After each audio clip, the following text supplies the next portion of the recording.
চলে এসেছি আরও একটা সহজ রেসিপি তোমাদের সাথে শেয়ার করবার জন্য। আর আজকে যে রেসিপিটা আমি বানাতে চলেছি সেটা কিন্তু পাকা কলা দিয়ে বানাবো। অনেক সময় হয় কি যে কলাটা মানে বেশি দিন রেখে দিলে দেখবে একটু বেশি পেকে যায়, তো সেই কলাগুলো মোটেই খেতে ইচ্ছে হয় না। তো আমরা কি করি, বেশিরভাগ সময় সেই কলাটা ফেলে দিই।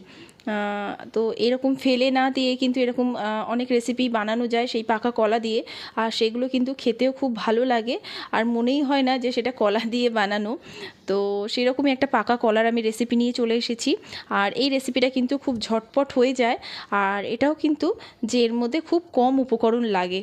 তো সন্ধেবেলা স্ন্যাক্স কিংবা বাচ্চাদের টিফিন বক্সের জন্য একদম পারফেক্ট, মানে যখন তখন বানিয়ে ফেলার মতো একটা রেসিপি।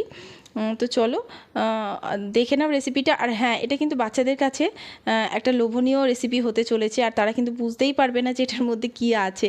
তো চলো রেসিপিটা বানিয়ে ফেলি।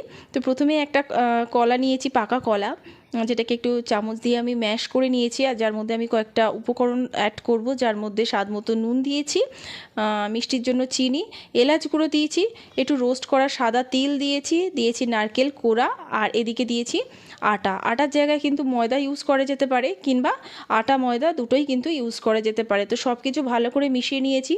নেওয়ার পর একটা অল্প একটু জলও অ্যাড করেছি। দেওয়ার পর দেখো এরকম একটা গাঢ় ব্যাটার হবে, এটা কিন্তু খুব বেশি পাতলা হবে না।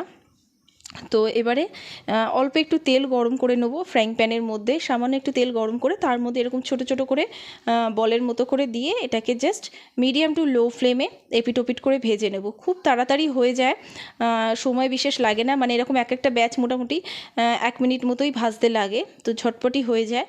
তো এখানে দেখতেই পাচ্ছ উল্টে পাল্টে এটাকে ভেজে নিচ্ছি, আর সত্যি বলছি খেতে কিন্তু খুব ভালোও লাগে। তো এরকম অনেক রেসিপি কিন্তু আমার চ্যানেলে আছে, অবশ্যই চেক আউট করে নিও।